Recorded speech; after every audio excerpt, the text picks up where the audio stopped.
আসসালামু আলাইকুম। আজ আমি অনেক দিন পরে হাওয়ারে একটা ভিডিও নিয়ে আপনাদের সামনে হাজির হয়েছি। আপনারা সকলে দেখেন, আমি আজকে হাওয়ারে আসছিলাম ছাগল নিয়ে, ছাগলকে ঘাস খাওয়ার জন্যে। এখন দেখতে পারতেছেন হাওয়ারের অবস্থা, বর্তমান অবস্থা।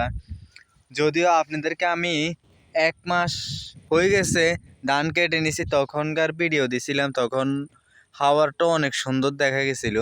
আর এখন দেখতে পারতেছেন অন্যরকম দেখা যাচ্ছে হাওয়ারটা, পুরা হাওয়ার খালি, শুধু ঘাস আর ঘাস দেখা যাচ্ছে।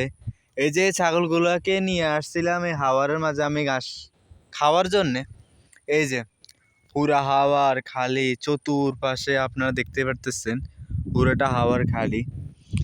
আরও ধরেন 3-4 মাস পরে আবার মানুষের ধান রোপণ করবে এই হাওয়ারের মাঝে, সবুজ ধান আর সবুজ ধান দেখা যাবে এই জায়গায়। এখন দেখতে পাচ্ছেন কিছু নাই, যদিও আমাদের এই জায়গায় এক ফসলে হয়, কারণ আগে 2 ফসল হতো, একটা হলো হৈশ ধান, আর বর্ষার সময় হৈশ ধান ঢুকতো, আর শুকনোর সময় যেটা সেটার সময় আসলে ইরি ধান ঢুকতো আর কি। তো ভিডিওটা এ পর্যন্ত।